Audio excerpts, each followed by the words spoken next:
بسم اللہ الرحمن الرحیم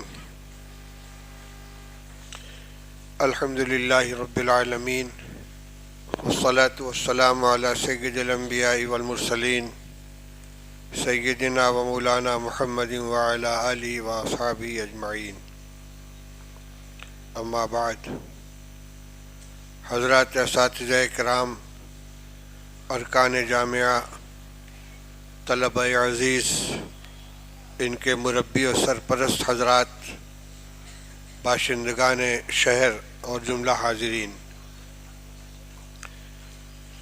جامعہ اسلامیہ ریوڑی تالاب کا حسب دستور یہ سالانہ اجلاس ہے، جس میں اس سال کی دورہ حدیث، تجوید اور حفظ کی تکمیل کرنے والے طلباء کو دستار دی جاتی ہے۔ اس سلسلے میں ایک نئے باب کا اضافہ سال گزشتہ جامعہ میں شعبہ افتاء کے قیام سے عمل میں آیا۔ دارالعلوم دیوبند، مدارالعلوم سہارنپور اور دیگر مرکزی اداروں میں افتاء میں داخل ہونے والے طلباء کی تعداد محدود ہوتی ہے، جبکہ خواہش مند طلباء کی تعداد غیر محدود ہوتی ہے۔ پھر وہاں کے جو کارروائی ہے اس کی تکمیل میں کچھ معیار پر آتے ہیں، کچھ نہیں آتے، جبکہ ضرورت افتاء کی ہر حال میں رہتی ہے۔ میرے حضرت مولانا مفتی محمود حسن صاحب نور اللہ مرقدہ فرمایا کرتے تھے کہ تعلیم کا حاصل افتاء ہے، اور اس متن کی تشریح یہ فرماتے تھے کہ ایک آدمی تعلیم حاصل کر کے فاضل ہو جائے، عالم بن جائے، وہ اگر کسی مدرسے میں درس نہیں دیتا کوئی حرج کی بات نہیں ہے، بھائی میں پڑھاتا نہیں ہوں۔ امامت نہ کرے کوئی ضروری نہیں ہے، اس لیے کہ ہر آدمی، ہر عالم امامت نہیں کرتا۔ تقریر نہ کرے، جلسے میں نہ جائے، کوئی حرج کی بات، ہر عالم تقریر نہیں کرتا۔ لیکن مسئلہ تو بتانا پڑے گا۔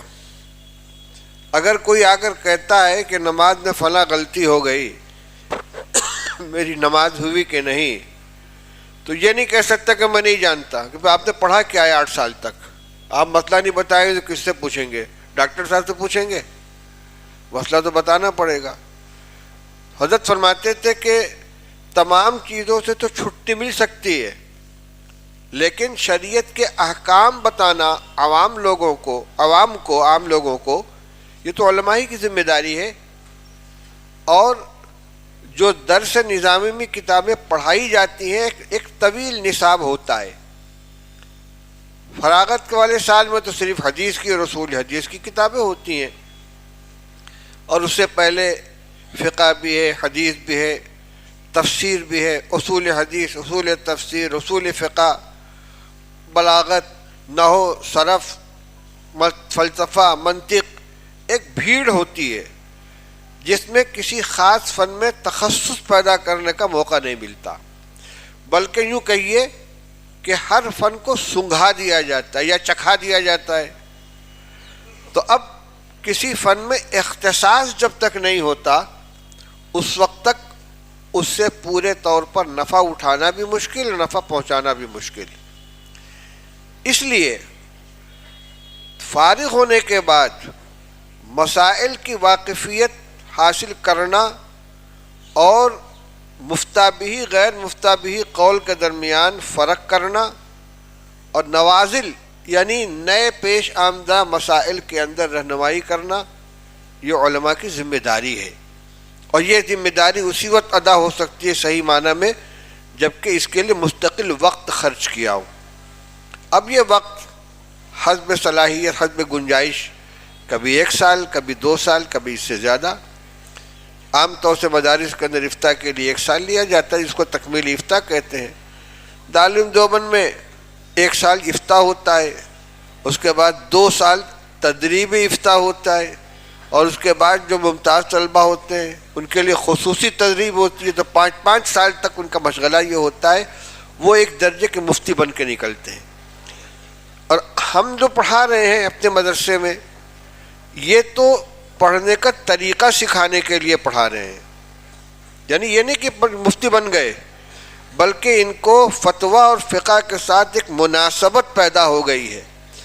اب ان کو اس کا شعور مل گیا ہے کہ ہم مسئلے کو کیسے تلاش کریں گے، کہاں ملے گا، کون سا مسئلہ ہم بتائیں گے۔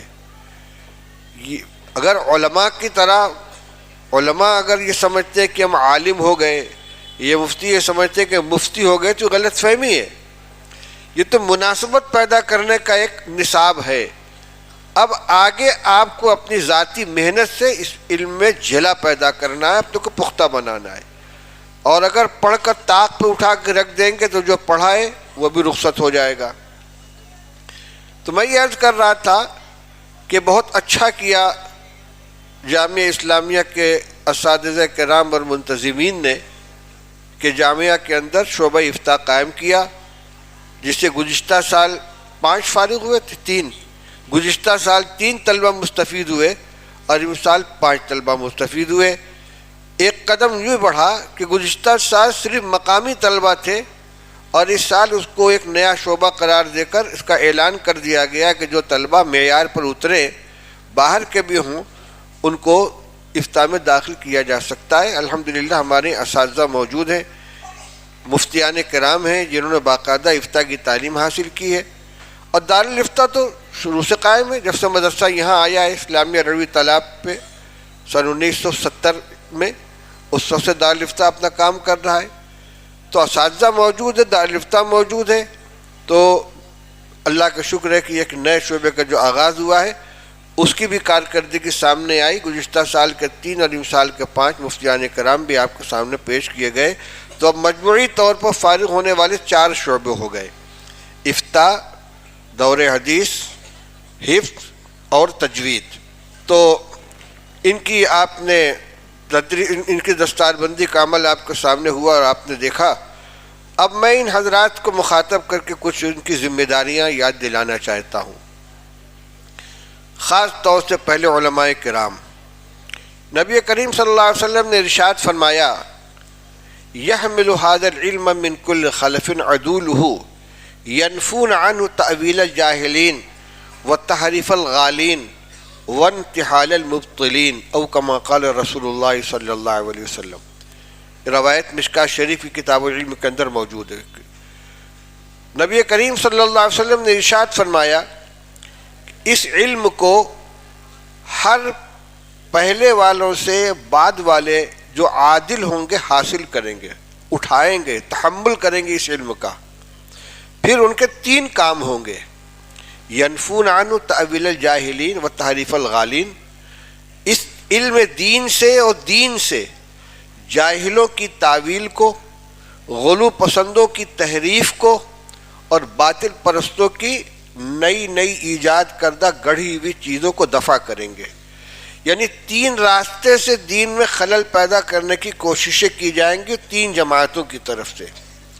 ایک طرف جاہلین ہوں گے جن کے پاس دین کا علم نہیں ہے، وہ تحریف کریں گے۔ روایت میں بعض روایتوں میں تحریف الغالین اور تعویل الجاہلین ہے، اور بعض میں تعویل کا تعلق جاہلین سے اور تحریف کا تعلق غالین سے ہے۔ تو غلو کے معنی ہوتے ہیں کسی چیز کے اس کے مقام سے آگے بڑھا دینا۔ تحریف کا مطلب ہوتا ہے کسی چیز کی شکل کو بدل دینا۔ کبھی تحریف لفظی ہوتی، کبھی تحریف معنوی ہوتی، کبھی دونوں ہوتی ہے۔ اور انتحال کے معنی بے بنیاد باتوں کو دین کے اندر داخل کر دینا۔ ان 3 راستوں سے، یعنی نصوص کی، قرآن کی آیات اور احادیث کی غلط تشریح کرنا، یہ تحریف ہے، یا کسی چیز کے مقام و مرتبے کو اس کی حقیقی حیثیت سے بہت آگے بڑھا دینا، اونچا اٹھا دینا، یہ غلو ہے۔ اور غیر دین کو دین بنا دینا، جس کو بدعت کہتے ہیں، یہ انتحال ہے۔ علماء کی یہ ذمہ داری ہے کہ انہوں نے جو علم دین حاصل کیا ہے، اس علم کی روشنی میں وہ یہ دیکھیں کہ کہاں کہاں غلطی در آئی ہے، کہاں کہاں فتنہ پنپ رہا ہے، کیونکہ یہ سلسلہ تو قیامت تک جاری رہے گا۔ علم کا سلسلہ بھی جاری رہے گا، تحصیل کا بھی سلسلہ جاری رہے گا، اور یہ جو 3 خرابیاں ہیں جب تک قیامت نہیں آ جائے گی، غلو پسند بھی آئیں گے، تحریف کرنے والے بھی آئیں گے، مبتلین بھی آئیں گے۔ اس لیے علماء کی ذمہ داری بھی اسی طریقے سے قیامت تک قائم رہے گی۔ تو علم کی یہ امانت جو آپ کے پاس آئی ہے، اس کی کچھ ذمہ داریاں ہیں، اس کو آپ کو دیکھنا پڑے گا قرآن کی آیات اور احادیث کی روشنی میں۔ مجھے یاد آ گیا ابھی ہماری جو بخاری شریف ختم ہوئی تھی اور حضرت مولانا فخر الدین صاحب رحمۃ اللہ علیہ نے آخری درس میں اس حدیث کی تشریح کی تھی اور اس باب کی تشریح کی تھی، وَنَضَعُ الْمَوَازِينَ الْقِسْطَ لِيَوْمِ الْقِيَامَةِ، تو حضرت نے ایک بات کہی تھی بڑی قیمتی، فرمایا کہ امام بخاری رحمۃ اللہ علیہ تم سے کہہ رہے ہیں، اے طلبہ، اے فارغ ہونے والو، امام بخاری رحمۃ اللہ علیہ تم سے کہہ رہے ہیں کہ میں نے تمہارے ہاتھ میں پیغمبر علیہ الصلاۃ والسلام کے ارشادات کی ایک میزان دے دی ہے، نضع الموازین القسط، احادیث طیبہ کا ایک مجموعہ، ایک ذخیرہ، اصح ترین کتاب بخاری شریف، ان صحیح ترین روایتوں کا انتخاب کا ایک مجموعہ میں نے تمہارے ہاتھ میں دے دیا ہے، یہ میزان ہے۔ نضع الموازین، وہ میزان تو قیامت میں قائم ہوگی، لیکن دنیا میں تمہارے سامنے روزانہ نئے نئے رجحانات آئیں گے، نظریات آئیں گے، خیالات آئیں گے، ازم پیش کیا جائے گا، یہ کمیونزم ہے، یہ سوشلزم ہے، یہ کیپٹلزم ہے، یہ ازم آئیں گے، طرح طرح کے نظریات آئیں گے، کہیں تجدد پسندی آئے گی، کہیں قدامت پسندی آئے گی۔ تمہارا کام یہ کہ یہ ترازو ہاتھ میں لے لو، ایک پلڑا ہے کتاب اللہ کا، ایک پلڑا ہے سنت رسول اللہ کا، اس پر رکھو اور تولو، جو کھرا اترے اس کو قبول کرو، جو کھوٹا نکلے اسے رد کر دو۔ یہ میزان تم کو دے رہے ہیں، وہ میزان آپ کے ہاتھ میں آ چکی ہے، اور صرف بخاری شریف کی شکل میں نہیں، آپ نے صحیح ستہ پڑھا ہے، ترجمہ قرآن پڑھا ہے، تفسیر پڑھی ہے، جلالین شریف پڑھی ہے، اور نور العزا سے لے کر ہدایہ اخیرین تک فقہ کی کتابیں پڑھی ہیں، پھر اصول کی کتابیں پڑھی ہیں، اشارۃ النص، دلالۃ النص، اقتضاء النص، صراحۃ النص، تمام کے تمام اصول فقہ کے اندر آپ کے سامنے بات آ چکی ہے۔ روایت کے نام پر کوئی چیز پیش کی جائے تو آپ نے شرح نخبۃ الفکر پڑھی ہے کہ کون سی روایت قابل استناد ہوگی، کون سی قابل استناد نہیں ہوگی۔ یہ جو ترازو آپ کو اتنی مضبوط دی گئی ہے، اس کو استعمال کرنا آپ کی ذمہ داری ہے۔ آپ کو ہوا کے رخ پر نہیں چلنا ہے، چلو تم ادھر کو ہوا ہو جدھر کی، نہیں، آپ کو نیابت ملی ہے نبی کریم صلی اللہ علیہ وسلم کو، قیادت ملی ہے، یہاں یہ بہت بڑا اعزاز ہے، اسی کے ساتھ یہ بہت بڑی ذمہ داری ہے۔ یہ سر پہ بندھی ہوئی پگڑی دستار فضیلت بھی ہے، کانٹوں کا تاج بھی ہے، پھونک پھونک کے قدم رکھنا ہوگا، ہوا کے رخ پر نہیں چلنا ہے، لوگوں کی ہاں میں ہاں نہیں ملانا ہے۔ آپ جس ماحول سے آئے ہیں اور جہاں پلٹ کر جائیں گے، بہت سے خاندانی رسم و رواج بھی ہوں گے، برادر کی کچھ رسمیں ہوں گی، آپ کو جا کے اس میں شامل نہیں ہو جانا ہے، ہر چیز میں دیکھنا ہے کہ سنت کے مطابق کیا ہے۔ اگر آپ کا نکاح نہیں ہوا، اکثر کا تو نہیں ہوا ہوگا، نکاح ہوگا، آپ دولہا ہیں، آپ کی چلنی چاہیے، ہم سنت کے مطابق نکاح کریں گے، بارات نہیں نکلے گی ہماری، گڈھا نہیں بجے گا، اور جتنی خرافات ہوتی ہیں، برادری کے رسمیں ہوتی ہیں، ایک نہیں ہوگی، سادگی کے ساتھ نکاح ہوگا۔ اب تو الحمدللہ مساجد کے اندر نکاح کا بھی طریقہ چل پڑا ہے، پہلے اس کو جانتے ہی نہیں تھے ہم لوگ۔ ہمارے حضرت مفتی محمود صاحب نور اللہ مرقدہ بنارس تشریف لائے، اور ہم لوگوں نے مشورہ کیا کہ حضرت کے ذریعے مسجد کے اندر نکاح شروع کرا دیا جائے، پھر انشاءاللہ یہ سلسلہ چل پڑے گا۔ تو 10 نکاح طے ہوا، 5 جوڑا، اور وہ لوگ اب نانا بن چکے ہیں جن کا نکاح ہوا تھا، 7 جوڑا۔ اچھا ماشاءاللہ، حافظ عبید اللہ ہیں اس میں، ہمارے حافظ جمال عبد الظاہر ہیں، اور حافظ شاہد صاحب ہیں، اور حافظ عبداللہ داس تھے نا، حافظ عبدالرحیم صاحب کے، اور آپ کے ہاں عبد محمد مقیم تھے، مہتو جی کے داماد۔ بڑے لوگوں کے لیے اچنبھا تھا کہ مسجد کے اندر نکاح ہو رہا ہے، لیکن آج الحمدللہ لوگ خود پیشکش کرتے ہیں کہ مسجد میں نہیں، بہت سی خرافات سے نجات مل جاتی ہے، آپ جا کے اس کو اپنی یہاں جاری کیجئے۔ اور کیوں جاری کیجئے؟ آپ نے مشکات پڑھی ہے نا، اعلنوا النکاح واجعلوه فی المساجد واضربوا علیہ بالدف او کما قال رسول اللہ صلی اللہ علیہ وسلم. مشکات کی روایت ہے. نکاح علیہ اعلان کرو، مسجدوں میں کرو اور دف بجاؤ. دف یہ ڈھولک نہیں ہے جو ایک طرف کی مڑی بھی. اس زمانے میں یہی طریقہ تھا اطلاع کرنے کا. لوگوں کیا ہو رہا ہے بھائی، کیا دف کسی بج رہی ہے؟ ارے فلاں کا فلاں کے ساتھ نکاح ہوا، اعلان ہو گیا. تو اس سنت کو جاری کرنے کی وجہ سے بہت سی خرافات سے نجات مل جاتی ہے.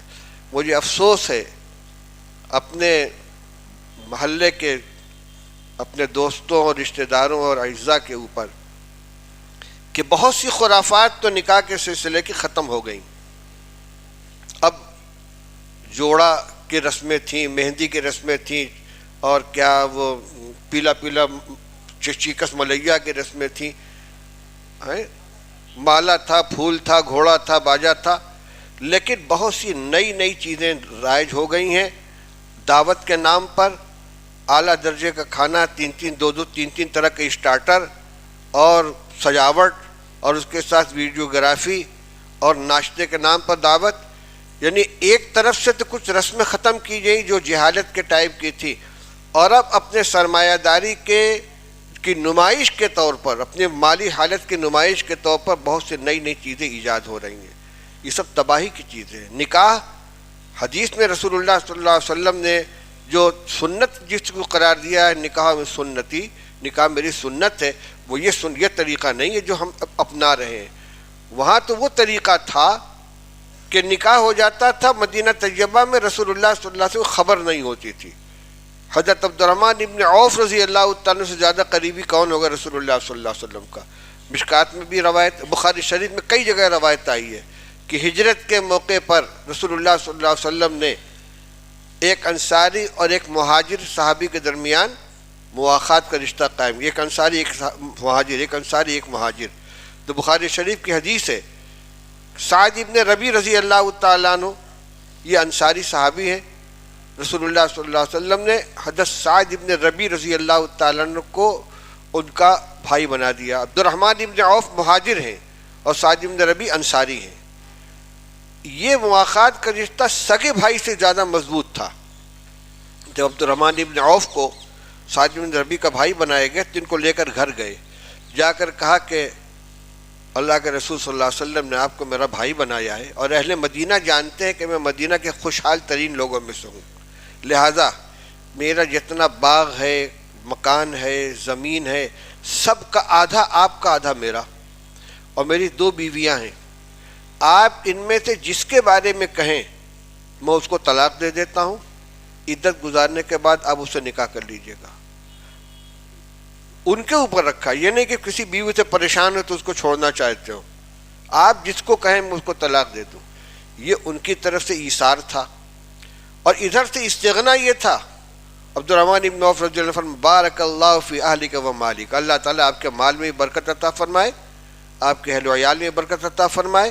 مجھے اس کی کوئی ضرورت نہیں، میں تو مکہ میں بھی تجارت کیا کرتا تھا، مجھے مدینہ کے بازار کا پتہ بتا دو.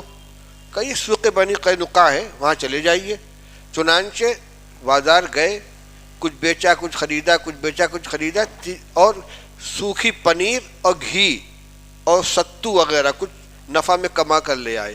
3-4 دن کے بعد کچھ آمدنی زیادہ ہو گئی.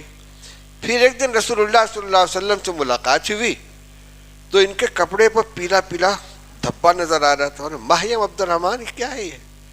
اس لیے کہ یہ رنگ جو تھا یہ شب زفاف کا رنگ تھا. جب عورتیں رخصت ہو کر شوہر کے پاس پہلی رات میں جاتی تھیں تو اپنے کپڑے کو کسم میں رنگ کر یا عصفر میں رنگ کر کپڑا پہنتی تھی جس کا کچا رنگ ہوتا تھا، اور ساتھ میں لیٹنے کی وجہ سے کپڑے کا دھبا دوسرے کپڑے پہ آ جاتا تھا. ماہیم کیا ہے یہ؟ کیا ہے؟ کہنے لگے یا رسول اللہ میں نے نکاح کیا ہے. اچھا کس سے نکاح کیا ہے؟ کہ ایک انصاری خاتون سے. اچھا کہ مہر کیا دیا ہے؟ کہ نوات من ذهب، 5 درہم کے وزن کے برابر سونا. فرمایا اچھی اولم ولیمہ کرنا، ولو بشاتن، چاہے پوری بکری کی انہیں قربان کرنی پڑے. خوشحال لوگوں میں سے تھے. یہ نہیں فرمایا کہہ رہے میں مدینہ میں موجود ہوں، تم نے نکاح کس سے پڑھوا لیا؟ اس کو بتایا کیوں نہیں؟ کیا حضور صلی اللہ علیہ وسلم سے زیادہ کوئی ان کے نزدیک محبوب و مکرم تھا لیکن نکاح کر لیا مدینے میں رہتے ہوئے عبد الرحمن ابن عوف رضی اللہ تعالیٰ عنہ نے، رسول اللہ صلی اللہ علیہ وسلم کو اطلاع تک نہیں ہے، بعد میں کپڑے پر دھبا دیکھ کر آپ جان رہے ہیں۔ اتنا آسان اس نکاح کو حضور فرماتے میری سنت ہے، میرا طریقہ ہے۔ جابر ابن عبداللہ رضی اللہ عنہ ایک صحابی ہے، ان کے والد حضرت عبداللہ ابن عمرو ابن حرام رضی اللہ تعالیٰ عنہ غزوہ احد کے شہداء میں سے ہیں، اور عجیب و غریب ان کی شہادت ہے۔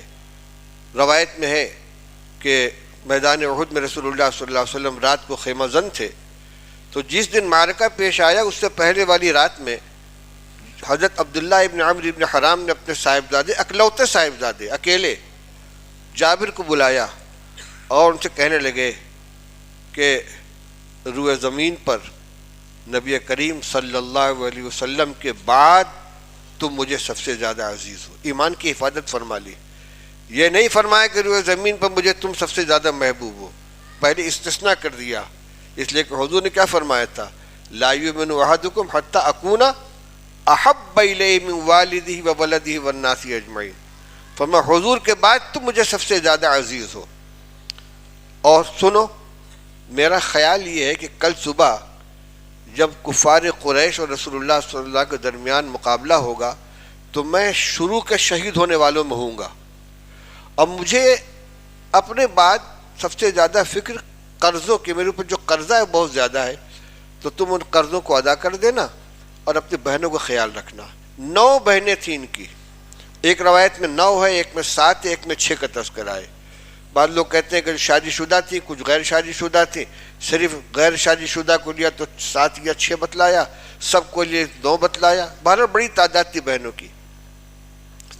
ان کے ذمہ داری بہت بڑی آ گئی۔ حضور صلی اللہ علیہ وسلم کا بہت خیال فرماتے تھے، یہودیوں کا بہت سا قرضہ تھا، اور باغ پھلا تو ان کا خیال یہ تھا کہ اگر سارا پھل توڑ کے قرض کی ادائیگی میں دے دیں گے تب بھی قرضہ ادا نہیں ہوگا، تو حضور کی خدمت میں آئی، یا رسول اللہ آپ ذرا قرض خواہوں سے میری سفارش فرما دیتے کہ کچھ اس وقت لے لیں، کچھ بعد میں لے لیں گے۔ چلو چلتا ہوں۔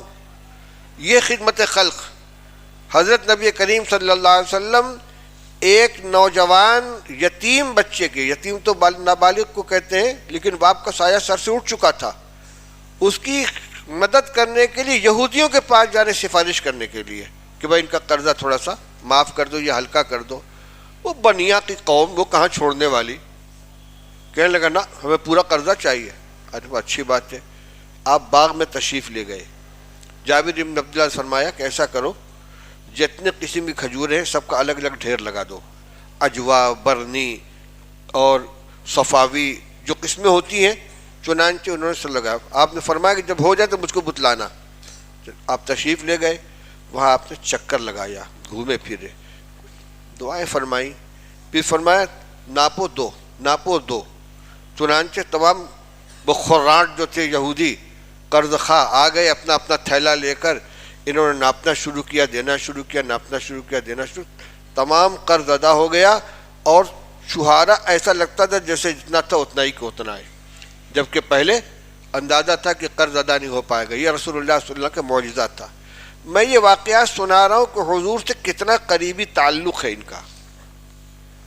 یہ تو ہو گیا، پھر ایک غزوہ میں گئے، عام طور سے لوگ اس کو غزوہ تبوک سمجھتے ہیں، حالانکہ وہ غزوہ بنو المصطلق ہے۔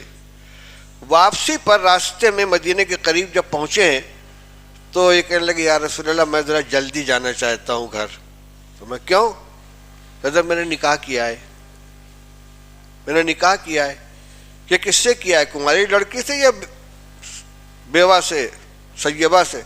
کہ نہیں میں نے سیبہ سے نکاح کیا۔ کیوں؟ تم تو نوجوان ہو، کسی نوعمر لڑکی سے شادی کرتے تو وہ تم سے بہلتی، تم اس سے بہلتے۔ کہ لو یا رسول اللہ میرے والد شہید ہو چکے ہیں، میری چھوٹی چھوٹی بہنیں ہیں، میں نے سوچا کہ کوئی ایسی عورت لے کر آؤں جو ان کی سرپرستی کر سکے، اس وجہ سے میں نے ایک بیوہ سے نکاح کیا ہے۔ یہ دوسرا واقعہ ہے۔ جابر بن عبداللہ کے حضور صلی اللہ علیہ وسلم سرپرست ہیں، ان کی مدد فرما رہے ہیں، اور مدینہ میں نکاح ہو رہا ہے جابر بن عبداللہ کا، اور رسول اللہ صلی اللہ علیہ وسلم خبر نہیں ہے، نکاح کے بعد خبر دی جا رہی ہے۔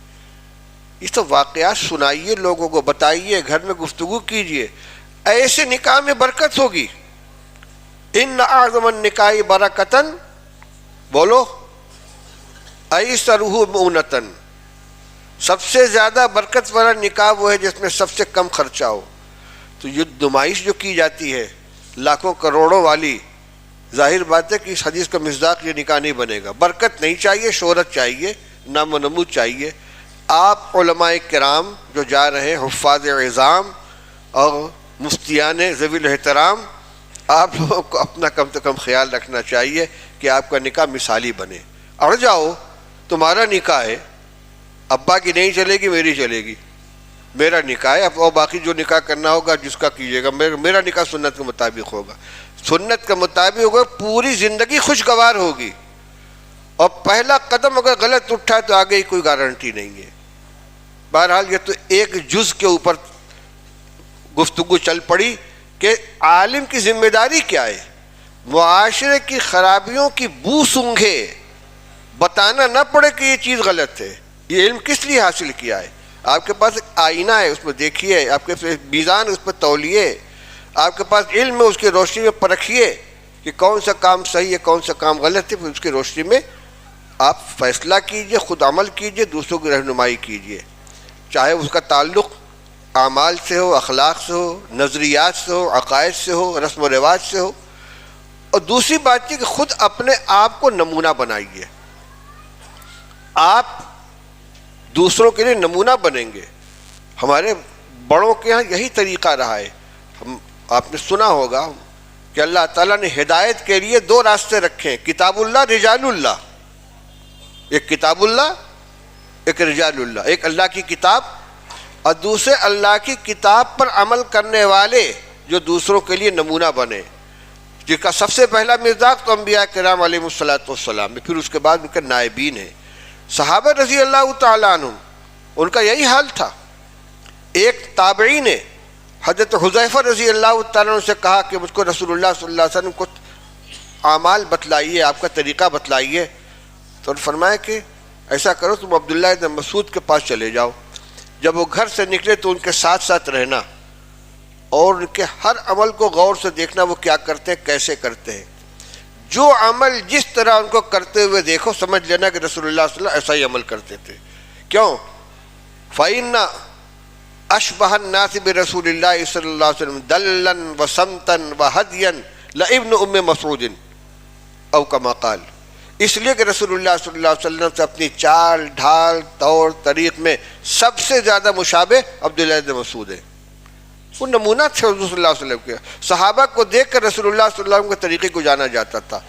آپ کی براہ راست ان اکابر سے، ان مشائخ سے ملاقات تو نہیں، لیکن ان کا علم تو پہنچا ہے، ان کے فرمودات تو پہنچے، ان کی سیرت تو پہنچی ہے، اور احادیث تو سب کے اوپر ہیں۔ اس لیے اپنے آپ کو نمونہ بنائیے۔ دین صرف کتاب سے نہیں آتا، افراد کو دیکھ کر سیکھا جاتا ہے۔ ہمارے مسجد کے مالتی باغ کے مسجد کے پہلے جمعہ آئے تو امام تھے قمر الدین دا، 36 سال امامت کی انہوں نے۔ ان کا تقیہ کلام تھا۔ میں نے مولوی احمد اللہ صاحب کو ایسا کرتے ہوئے دیکھا ہے، مولوی احمد اللہ صاحب ایسا کرتے تھے۔ ان کا منتہا علم کیا تھا؟ مولوی احمد اللہ صاحب۔ مولوی احمد اللہ صاحب کون تھے؟ شیخ الہند رحمۃ اللہ علیہ کے خاص شاگرد، جو جامعہ اسلامیہ بنارس کے بانیوں میں سے ہیں۔ جامعہ اسلامیہ آپ کا سن 1318 میں قائم ہوا ہے، سن 1900 عیسوی میں، جس کو اب کتنا ہو گیا، 1900 سے 1925-26 میں ہو گیا، 126 سال ہو گیا، اور ہجری اعتبار سے لیں گے تو 4 سال اور بڑھ جائے گا۔ تو وہ مولانا احمد اللہ صاحب شیخ الہند رحمۃ اللہ علیہ کے شاگرد تھے، بالکل ابتدائی جامعہ اسلامیہ کے قائم کرنے والوں میں سے تھے۔ استاذ کی نظروں میں رہ کر ایسا اپنے آپ کو ڈھال لیا تھا کہ ان کے عمل کو دیکھ کر لوگ عمل کرتے تھے۔ تو آپ اپنے علاقے کے لیے نمونہ بنیے، کوشش کیجئے کہ جو کچھ پڑھا ہے وہ اپنی زندگی کے اندر آ جائے۔ سنت ایک ایک عمل سے ٹپکے، جن چیزوں سے روکا گیا ہے اس سے پورے طور پر احتیاط کی جائے، وضع، قطع، شکل، صورت، اعمال، معمولات، عبادات، ہر چیز کے اندر۔ تو پہلی ذمہ داری تو یہ ہے کہ خود اپنے عمل کو اس علم کے مطابق ڈھالیں۔ سعید بن مسیب رحمۃ اللہ علیہ کا مقولہ ہے کہ علم عمل کے دروازے کو کھٹکھٹاتا ہے. اگر دروازہ کھل گیا تو اندر داخل ہو جاتا ہے، اور اگر دروازہ بند ہے تو باہر سے لوٹ جاتا ہے. یہ علم جو آپ نے حاصل کیا ہے یہ اندر اترے گا عمل کے دروازے سے، اس لیے عمل کا دروازہ کھول دیجئے، یہ علم اندر اترے گا. اور اگر عمل کا دروازہ نہیں کھولا تو واپس چلا جائے گا. علم جو حاصل کیا ہے اس کو اپنی زندگی کا معمول بنائیے. دوسری بات، خیرکم من تعلم القرآن وعلمہ، بہترین وہ شخص ہے کہ جو علم حاصل کرے پھر دوسروں کو سکھائے. علم متعدی ہو، علم لازم نہ بنے آپ کی ذات کے ساتھ. اگر یہ سلسلہ ہمارے اساتذہ ہمارے اکابر جاری نہ رکھتے تو یکے بعد دیگرے یہ علم منتقل ہو کر ہم تک نہ آتا. رسول اللہ صلی اللہ علیہ وسلم حجۃ الوداع کے موقع پر فرمایا تھا، الا فلیبلغ الشاہد الغائب منکم، جو لوگ موجود غیر موجود لوگوں تک اس علم کو پہنچائیں. پہلے تو آپ نے فرمایا الا هل بلغت، میں نے تم تک دین پہنچا دیا.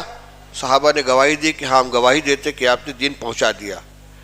تو اپنا فریضہ تبلیغ تو آپ نے ادا کر دیا اور اللہ کو گواہ بنا دیا. اللہم فشہد، اللہ تو گواہ رہا. پھر آپ نے صحابہ کو ذمہ داری دے دی، فرمایا فلیبلغ الشاہد الغائب، جس تک علم پہنچ چکا، دین پہنچ چکا، دوسروں تک پہنچائے. اب ان حضرات نے جن لوگوں کو دین سکھایا وہ بن گئے شاہد. اب ان کی ذمہ داری ہے کہ اپنے غائبین تک پہنچائیں. اسی طریقے سے ہر وہ جماعت، ہر وہ طبقہ جہاں تک دین پہنچا وہ پہلے کے مقابلے میں شاہد بن گئے. اب وہ دوسروں کو سکھائیں گے تو غائبین شاہدین میں تبدیل ہوتے ہوتے آج آپ الحمدللہ غائبین سے شاہدین کی جماعت میں شامل ہوئے ہیں. چاہے آپ نے تکمیل کی ہو دور حدیث کی، چاہے افتاء کی، چاہے حفظ کی، چاہے تجوید کی، ایک علم آپ کو حاصل ہوا ہے. اب اس علم کو متعدی بنائیے، چاہے درس و تدریس کے ذریعے ہو، چاہے وعظ و خطابت کے ذریعے ہو، چاہے درس قرآن کے ذریعے ہو، درس حدیث کے ذریعے ہو، مکتب کے ذریعے ہو. مکتب کا نام میں نے قصداً لیا ہے. میں تو یہ کہتا ہوں اور میں تنہا نہیں کہتا، اس وقت ہمارے تمام ذمہ داروں، اساتذہ اور مشائخ کی کا یہ متفقہ فیصلہ ہے کہ آج کے زمانے میں سب سے زیادہ اہم مکاتب ہیں. دور حدیث اور افتاء کی درسگاہوں سے زیادہ قیمتی اور اہم کون ہے؟ مکاتب ہیں. کیوں؟ اس لیے کہ ہمارے بچوں کے دل میں ایمان کا بیج ڈالنے والا مکتب ہے. اور اس وقت فتنے بہت زیادہ پھیل رہے ہیں. رسول اللہ صلی اللہ علیہ وسلم نے پیشین گوئی فرمائی تھی، سَتَكُونُ فِتَنٌ كَقِطَعِ اللَّيْلِ الْمُظْلِمِ يُصْبِحُ الرَّجُلُ مُؤْمِنًا وَيُمْسِي كَافِرًا يُمْسِي مُؤْمِنًا وَيُصْبِحُ كَافِرًا. ایک فتنے آئیں گے رات، تاریک رات کے ٹکڑوں کی طرح، جس میں آدمی صبح کو مومن ہوگا شام کو کافر ہو جائے گا، شام کو مومن ہوگا صبح کو کافر ہو جائے گا. آج ہو رہا ہے. اب چھپانے کی کوئی چیز باقی نہیں رہ گئی ہے. ہزاروں کی تعداد میں ملک کے اندر ہماری بچیاں غیروں کے ساتھ بھاگ چکی ہیں، نکاح کر چکی ہیں، گھر سے بے گھر ہو چکی ہیں، ایمان کا سودا کر چکی ہیں. بہت بڑی تعداد نوجوانوں کی تشکیک کا شکار ہے. ایمان کے بارے میں ان کے دل و دماغ کے اندر شک موجود ہے. کچی پکی تحریریں پڑھتے ہیں، سنتے ہیں. نوجوانوں کے بہکنے کا بہت بڑا ذریعہ یہ سوشل میڈیا ہے. موبائل پر نہ جانے کن کن لوگوں کے بیانات آتے ہیں، نظریات آتے ہیں، یہ بیٹھ کر اس کو پڑھتے ہیں، سنتے ہیں، اور دین کا صحیح علم ان کے پاس ہے نہیں. اس سے ان کا دماغ خراب ہوتا ہے. اس لیے ایک تو یہ کہ مکاتب کے اوپر آپ اپنی محنت صرف کریں. جو نوجوان ہمارے مکتب پڑھا رہے ہیں وہ یہ نہ سوچے کہ ہم کوئی چھوٹا کام کر رہے ہیں، بہت بڑا کام کر رہے ہیں. ان بچوں کے دل میں ایمان کی چنگاری روشن کی جا رہی ہے، ایمان کا بیج ڈالا جا رہا ہے. اگر یہ پختہ ہو گیا تو انشاءاللہ پھر ان کے ایمان کو کوئی نقصان نہیں پہنچے گا. یہی طریقہ ہے. تعلیم اسلام پڑھاؤ گا آپ نے، پہلا سبق کیا ہے اس کا؟ سوال تم کون ہو، یعنی مذہب کے اعتبار سے تمہارا کیا نام ہے؟ جواب میں مسلمان ہوں. اسلام کیا سکھاتا ہے؟ سوال اسلام کیا سکھاتا ہے؟ جواب اسلام یہ سکھاتا ہے کہ اللہ ایک ہے، اس کے علاوہ کوئی معبود نہیں، حضرت محمد صلی اللہ علیہ وسلم کے رسول ہے. جس بچے کا پہلا سبق یہ ہے اور اس کے دل کی سادہ تختی پر یہ لکھ دیا گیا، اب اس کو کوئی مٹا کے دوسرا لفظ نہیں لکھ سکتا. لیکن اگر براہ راست اسکولوں میں داخل کر دیا گیا اور مکتب کی تعلیم نہیں دلائی گئی اور بہت خوش ہیں کہ ہمارا بچہ کانوینٹ میں پڑھ رہا ہے، نرسری میں پڑھ رہا ہے اور فلاں کلاس میں گیا اور گٹ پٹ انگریزی بولنے لگا، یہ کوئی خوش ہونے کی بات نہیں۔ یہ دیکھنا ہے کہ وہ مسلمان کا بچہ بھی بن رہا ہے کہ نہیں بن رہا ہے، کلمہ جانتا ہے کہ نہیں جانتا ہے، مسلمان ہونے کا مطلب جانتا ہے کہ نہیں جانتا۔ اس لیے ہم اس وقت ہماری طرف سے، دارالعلوم کی طرف سے، جمعیت کی طرف سے اس پر بہت زور دیا جا رہا ہے کہ ہمارے فضلاء زیادہ سے زیادہ مکاتب قائم کریں اور مکاتب کی سرپرستی کریں۔ ہر فاضل اپنے محلے کی مسجد کو دیکھے، وہاں باقاعدہ منظم مکاتب کا نظام ہے کہ نہیں۔ اگر نہیں ہے تو آپ بخاری پڑھانے کی جگہ تلاش مت کیجئے، بیٹھ جائیے اور بچوں کو لے کر ان کو پڑھائیے، جز وقتی مکاتب قائم کیجئے۔ اسکول میں پڑھنے والے بچے گھنٹے بھر کے لیے صبح سے لے کے شام تک آئیں اور ان کو پڑھائیے۔ نظام آپ چاہے جمعیت علماء کا رکھیں، چاہے دینیات کا رکھیں یا کسی اور تنظیم کا، ہم کو اس سے بحث نہیں کہ دینی تعلیمی بورڈ کا ہی نظام ہونا چاہیے، لیکن باقاعدہ نظام ہونا چاہیے۔ مکاتب کی تعلیم کو اپنے لیے بہت بڑی سعادت سمجھیں۔ اور اسی طریقے سے ہمارے جو حفاظ ہیں ان سے میں کہنا چاہتا ہوں کہ حافظ ہو کر مطمئن نہ ہو جائے کہ ہم حافظ ہو گئے، یہ جیون روگ ہے، زندگی بھر کی ذمہ داری ملی ہے، تھوڑی سی بے توجہی کرو گے قرآن سینے سے نکل جائے گا۔